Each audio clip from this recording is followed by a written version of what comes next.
Good morning! Today is Friday morning. Maganda ang sikat ng araw, pero malamig pa rin. So, sabi ni Cute, nagkikrave daw siya sa Chick-fil-A. So, ayaw niya kumain ng traditional Filipino breakfast. So, gusto niya Chick-fil-A. So, bibili muna ako ng Chick-fil-A. So, mag-aayos muna ako. Tapos, balik na lang ako sa next video ko. Pero mukhang mahaba na yung buko. Bukas, magpagupit na rin ako. So, magpapaschedule ako ng gupit. Para malaman nyo rin kung magkano yung inaabot ng mga gupit dito. Yun. Sabi ko nga sa sa previous vlog ko, na purpose ito is to show how much yung mga gastos dito sa US, especially dito sa South Jersey. So yun. So mag-base muna ako, bundle up ng konti kasi malamig pa rin. Tapos pakita ko sa inyo ano itsura ng Chick-fil-A. So masarap din dun sa Chick-fil-A. Tsaka mga crew dun, mababait. Magagalang. Hindi typical na ibang fast food chain dito. So, yun. So, okay? Cute! Gising na. Bibili na kita ng Chick-fil-A. Tumayo ka na dyan. May trabaho ka pa. Layo pa ng opisina mo. Yabang, work from home. Yabang, yabang. Iba talaga pag work from home. Last minute of time in. Ayos. Yan, sarap talaga ng work from home. Sarap. Sana all. Ano oras na? 8:30 yata. 8:45 pa yung pasok ko. Oh, sige. Ayos. Ayop, diba? Walang late. Bye-bye. Bibili natin Chick-fil-A. Bye-bye. Hey! I'm back! So, yan ang ganda ng panahon ng maaraw. Masikat ang araw. Painit muna ako ng kotse. Ganun talaga dito eh. Pag halimbawa yung mag-snow, di ba? Katulad nung previous video ko. Maganda. Tapos kinabukasan, mag-snow. So, tomorrow din mag-snow. Yan, no? Patikim muna ng magandang araw. Tapos, disaster na naman sa snow. Sana bukas hindi ganun ka matindi ang snow. So, yan, papunta lang ng Chick-fil-A. Masarap dun pag pumunta kayo dito sa South Jersey. Magugustuhan nyo yun. Kaso mga purs, chicken lang yun. Kaya nga chicken. Okay? Pakita ko sa inyo. Welcome to Chick-fil-A. Order na tayo.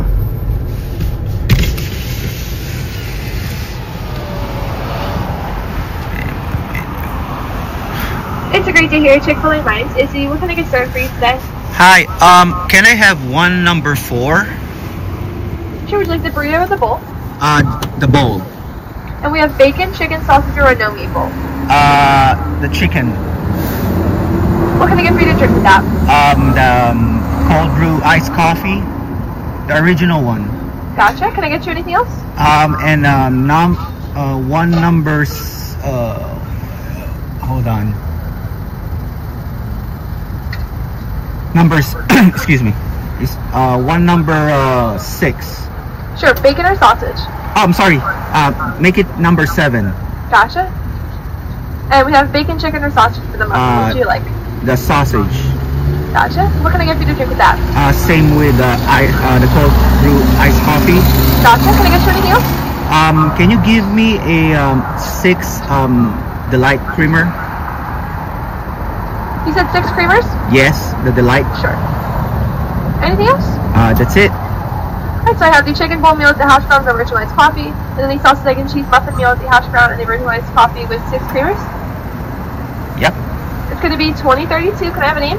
Al. The August Forward. Have a great one. Have a great one too. Bye. Yun, kita nyo. Hindi masyado nakita yung prices eh. Pero, ganun lang, 2 meal, $23.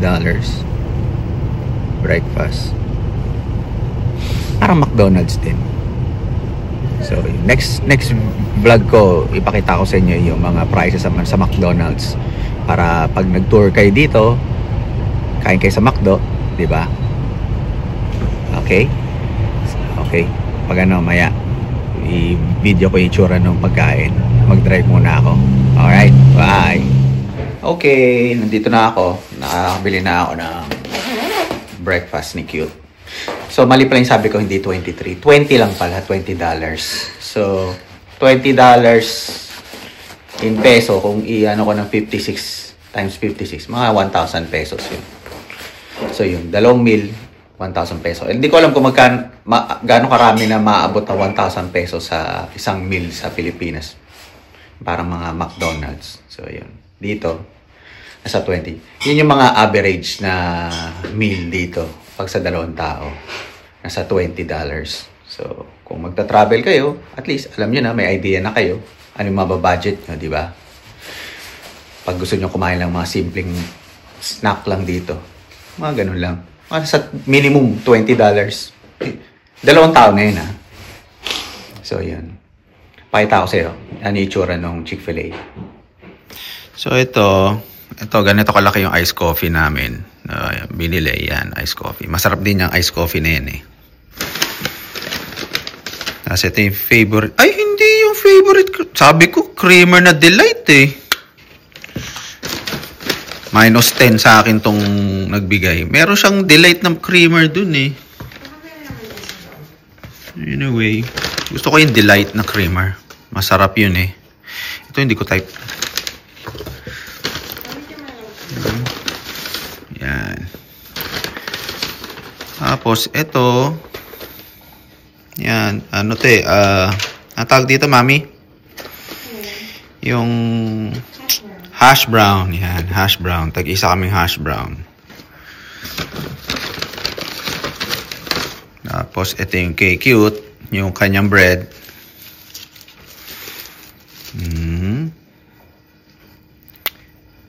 Sausage McMuffin yan. McMuffin is McDonald's, Daddy. Ay, hindi. McDonald's pala yun. Tapos ito yung sa akin. Yan. Chick-fil-A. So, pang breakfast lang nila to. So, hindi nyo kasi nakikita pa yung mga actual meal nila, eh. Yun lang. So, yan. Yan yung kakain namin ni Cute. So, okay.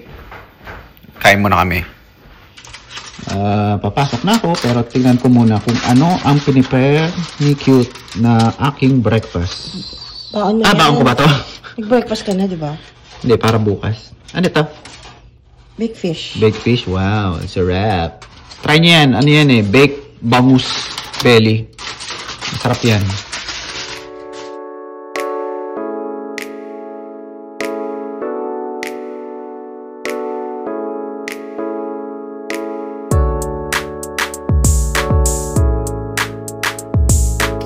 Morning. Today is Saturday morning. At ito, nag-snow na nga.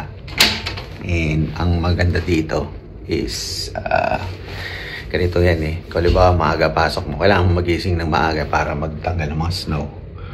At kasi yung aming anak na nag-iisang anak eh papasok sa kanyang part-time job. So naliligo na siya. I-prepare ko lang yung kotse. So, magtatanggal muna kami ng snow. Yun lang yung mga kailangan mo mga expect pag mga state na lagi nag-i-snow. Pero buti naman, hindi naman ganun kadami yung snow. Madali lang to. Pakita ko sa inyo kung gaano karami compared yung sa last time. Sana hindi. Pero kasi parang pasimula pa lang eh. Hindi ko alam kung pasimula lang to o ano. Ngayon, tinan nyo, hindi naman ganun kalamig. Ito, makikita nyo ba yung background? O yan, nag-i-snow. Yan. Maganda tingnan eh, no? Yan yung maganda sa snow, pagsisimula. Gandang tingnan. Ayan, pakita ko sa inyo. Ayan. Hindi naman ganun kadami. So, konti lang papagpagin ko, tsaka papalahin ko.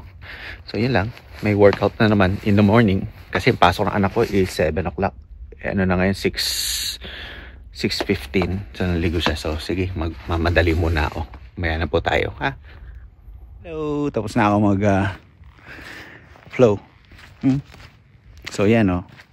Yung walkway ko lang ang aking pinala kasi usually kasi may mga lumalabas pa rin kahit na nag-snow na tapos nagja-jogging.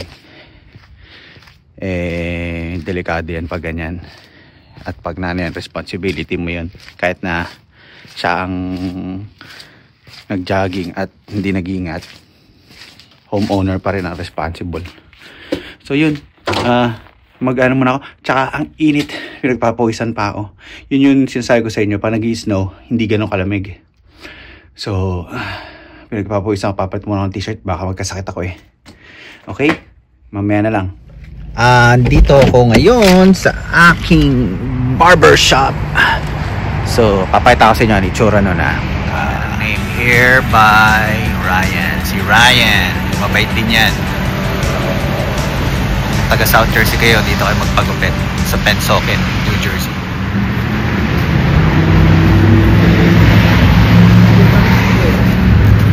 Good morning, Ryan. Good morning.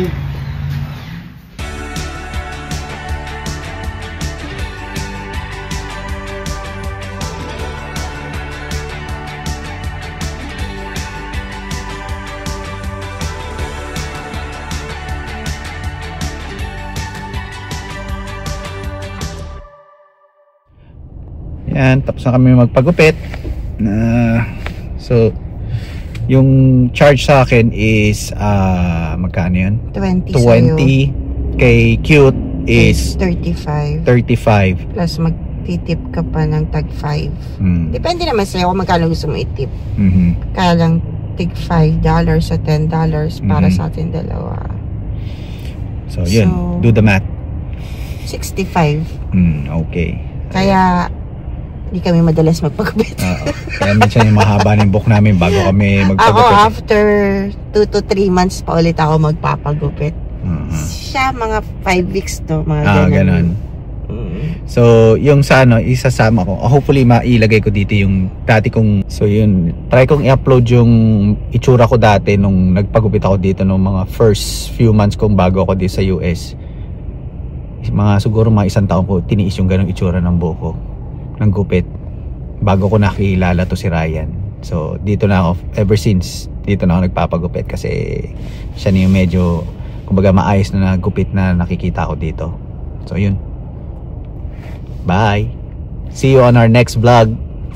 Don't forget to like, subscribe, please subscribe And share. and share. Okay, thank you.